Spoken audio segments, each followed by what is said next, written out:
Dostlar, Azərbaycan xalqının xüsusiyyəti var. Bu xüsusiyyəti mən düşünürəm ki, bütün dövlət qurumları və Azərbaycan Respublikasında fəaliyyət göstərən bütün hüquqi şəxslər bilməlidirlər.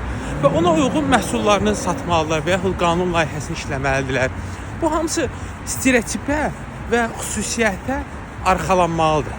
Biz yeyib-içən millətik, biz 24 saat işləyən millətik, 24 saat işləyib ən yaxşı bahalı maşın alan millətik, bahalı evi alan millətik və eyni zamanda biz yeyib-içməyə xoşlayırıq. Yəni biz idmanı xoşlamırıq. Yəni bizim DNK kodumuzda idman yoxdur. Və bu idman olmaya biz nə baş verəcək ki, biz hamı velosiped sürəcək.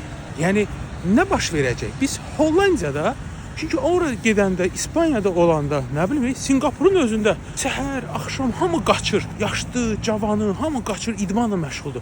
Bax orada velosiped zolaqları, o öz işini görər. Çünki bu insanlar rahat yaşayırlar. Bunları heç bir stresi yox, rahat həyat tərzini sürürlər. Amma bizdə 24 saat işləyirik axı. Biz tez çatmalıyıq harasa.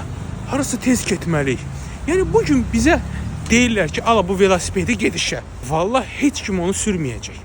Bu mikromobillik, hansı ki bizdə xətlər yaranıb. Bu sadəcə nə üçün lazımdır? Çoxdana əgər bir insan uşağını məktəbə və yaxud çörək dalından heç olmasa 15 dəqiqə peşkom gedirdisə piyada. Bu gün heç nə, skuterlə 5 dəqiqəyə skuterlə gedir. Ümumiyyətlə onun hərəkətliyini də sıfır elədik biz. Başa düşürsünüz? Maraqlısı budur. Yəni o heç olmasa 20 dəqiqə A nöqtəsinə, B nöqtəsinə və yaxud hansı bir əməkdaş nahar fasiləsinə 20 dəqiqə gedirdi kafedə çörək yeməyə naharını. O artıq skuterlə gedir. Hərəkətlilik ümumiyyətlə sıfır oldu. Yəni bizim DNK kodumuzda idman yoxdur da. Biz bəli davakarıq, amma bizdə idman etmək yoxdur. Biz sevmirik idmanı. Keçsin 100 nəfər bir kişi xeylağı keçsin küçədən. Onun 70'nin qarnı olacaq, 20'si adi bədən forması, təbiət verdiyi. Cəmi ola bilsin, ikisi üçü normal idman forması olacaq.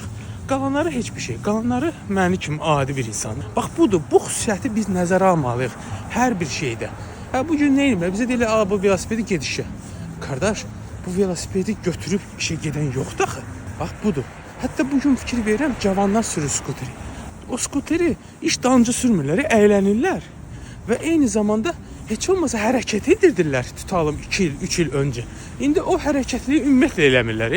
Artıq skuterlə gedirlər, ərincək olublar. Yəni biz tələsiyik axı. Biz A nöqtəsindən B nöqtəsinə tez çatmağı xoşlayırıq. Əgər tez çatmağı xoşlayırıqsa, velosipedlə heç kim 40 dəqiqə 5 kilometr yolu, 7 kilometr yolu getməyəcək, başa düşürsünüz?